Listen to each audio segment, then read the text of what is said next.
New quarterback, same bad defense. Can the Atlanta Falcons put together a winning season in their first year without Matt Ryan? Stay tuned to find out.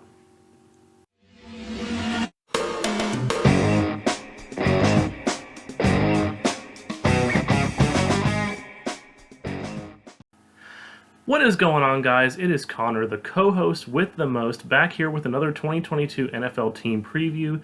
This time I'm going to be looking at the Atlanta Falcons, the first NFC South team we are covering on this list. We are going to be doing all 32 teams at some point, so if your favorite team hasn't come up yet, then stay tuned. We'll be getting to them eventually, but for today, I'm going to be taking a look at the Atlanta Falcons and what their expectations are for the 2022 NFL season. Now, this team obviously looks quite a bit different from last year in terms of one key piece, and let's get right into it with their expectations. Like I said, this team has one big key difference to it this year.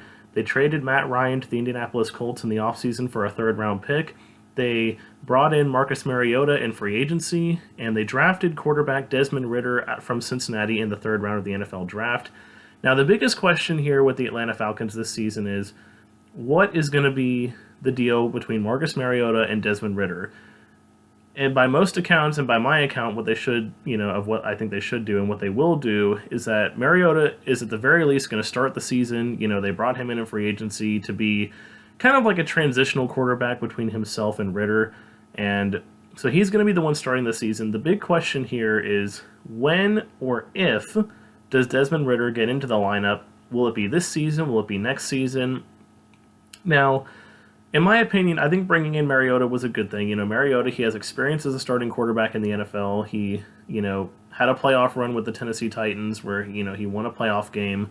Obviously, hasn't exactly been the greatest quarterback in NFL history, or hasn't exactly been the greatest quarterback over these past few years. He has spent a couple seasons as a backup with the Las Vegas Raiders.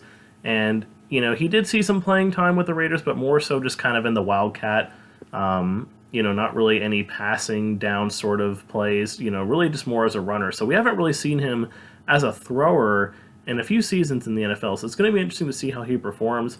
But obviously, like I said, he has the experience. So I think Mariota is a bit of an underrated quarterback in my mind. A lot of people thought he was really trashy and that the Titans should have gotten rid of him way before they did. I thought he was a decent quarterback. I think the Titans just kind of weren't really that great of a team. Like Derrick Henry hadn't really come into his own yet.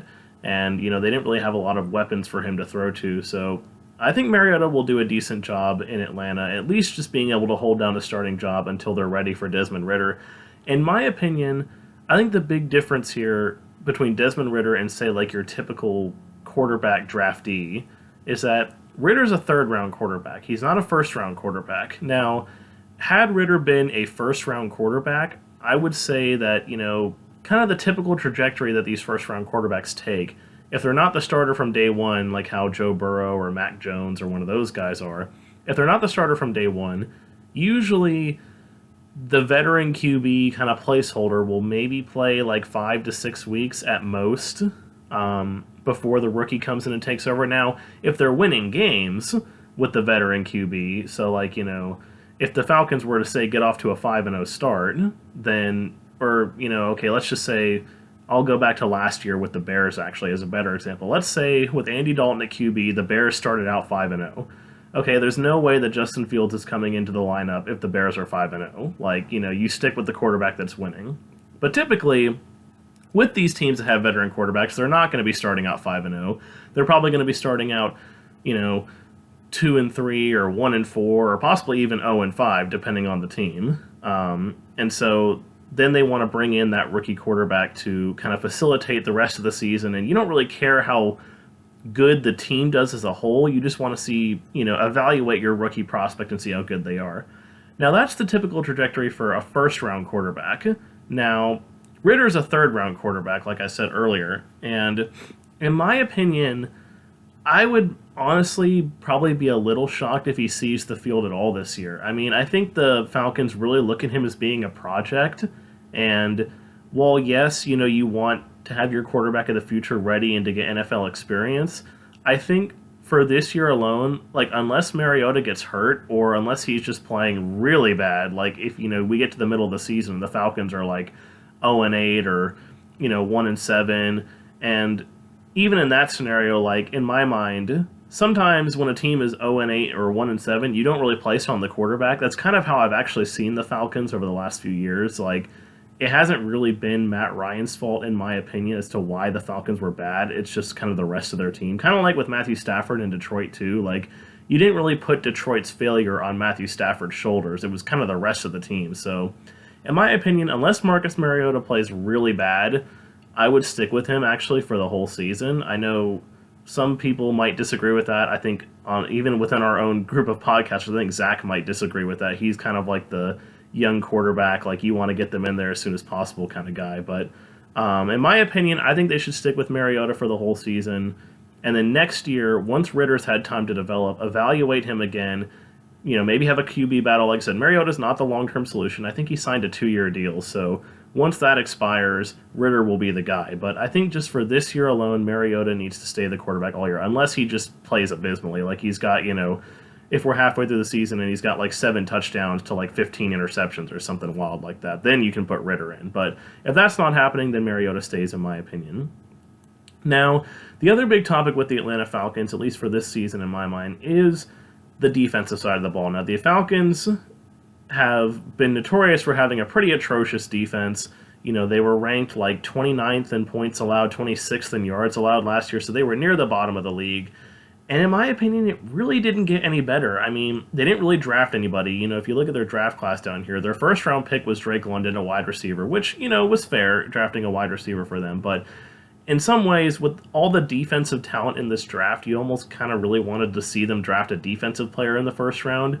They did draft an edge rusher in the second round and a linebacker in the third round, but to me, also in the second round, excuse me, they were both second-round picks, but to me, like I said, it just doesn't really improve the defense that much. They didn't really bring in any free agents on the defense. The only one they really brought in was Casey Hayward, who's, he's an aging veteran cornerback. Like, he's still good, but he's not going to be a big, life-changing defensive player like how the Bills brought in Von Miller or how the Chargers were able to trade for Khalil Mack. Like, there wasn't anything like that happening in Atlanta. They do have a couple good pieces on that defense. A.J. Terrell's turned into a pretty good cornerback. Deion Jones should be healthy, which when Deion Jones is healthy, he is a really good player. It's just he's had a lot of problems staying healthy in his career. And Grady Jarrett on the defensive line, he's a really underrated defensive lineman, a key run stopper for them. So they do have some good pieces, but all in all, it's just the rest of the defense is just really bad. And I don't think they really did enough in the offseason or the draft to really convince me that the defense is going to be any better this year.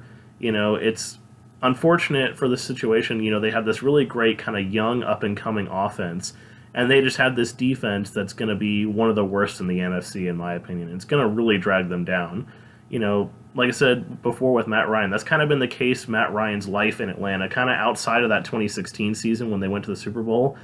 The Falcons have just always had a really bad defense around him. And, while him and Julio Jones and, the various running backs that they had in the past, Roddy White also at wide receiver, while they were trying to, Calvin Ridley, get the offense and carry the team to the end by scoring points, the defense was just there for the ride, and they were giving up points at the same time. So if the Falcons weren't scoring like 28, 30 points a game, they were losing. So definitely going to be a concern this year for the Falcons. And like I said, I hope when the team is evaluating the quarterback play, they're not looking at the team as a whole, because I think the defense is going to really drag them down, and they're going to more so want to look at how Mariota himself has been playing rather than how the team has been playing as a whole, because I think he's going to play good, and the defense is going to cause them to lose a bunch of games. And Mariota is not really going to be, like, he's going to be in situations where he's going to be in the fourth quarter having to make up like a 14-point deficit, and he's not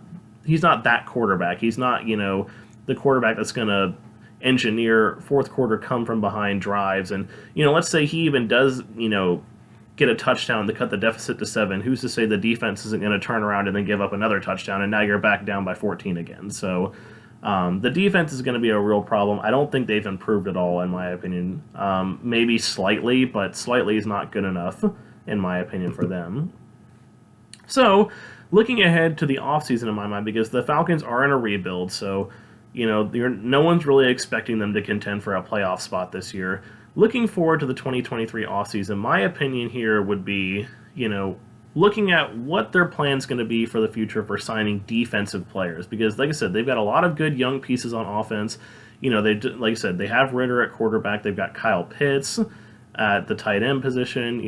They've got some good young pieces on offense, but the defense has always been the problem. So, looking ahead to the 2023 offseason, there are a couple of intriguing free agents. Now, this isn't saying that these free agents are going to be available because, for example, Roquan Smith with the Chicago Bears. There's been a lot of talk about the Bears, already going ahead and signing him to an extension. Same with Derwin James with the Chargers.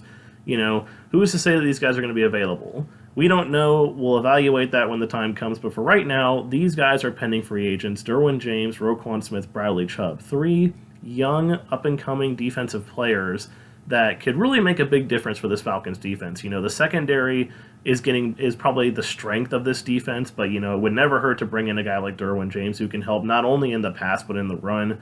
But really, they need pass rushing help, and I think bringing in a guy like Bradley Chubb, he's kind of been waiting to break out in Denver, and I think a change of scenery in my mind could really be a big difference for him. He has had some injury problems, but bringing in a guy like Bradley Chubb or another edge rusher could really make a difference for this defense.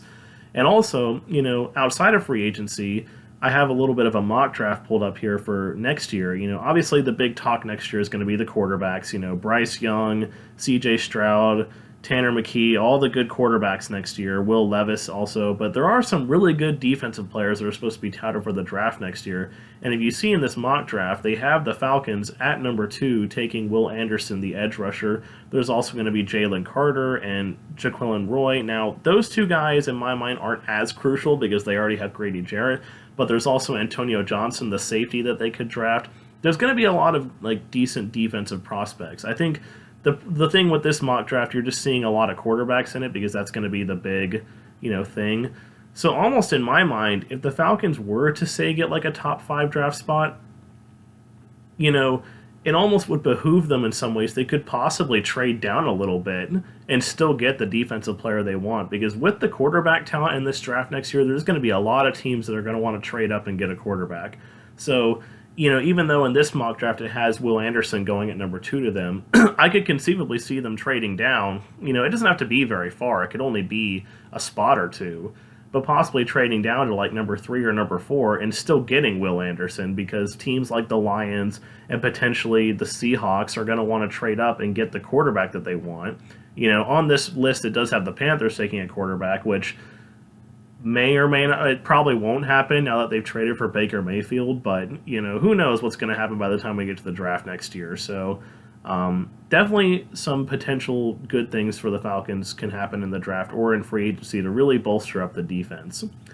And finally, looking at their schedule this year, they do have the unfortunate distinction of having to play against the NFC West, so that's going to make the schedule tough. They also do have to play against the AFC North, so a very, very tough schedule for the Atlanta Falcons, which in my mind is going to lead to a lot of losses. I guess if I had to pick out a key game for them on the schedule, it's probably going to be their first matchup. Man, this is tough. I guess I'll have to take the October 30th matchup at home against the Panthers.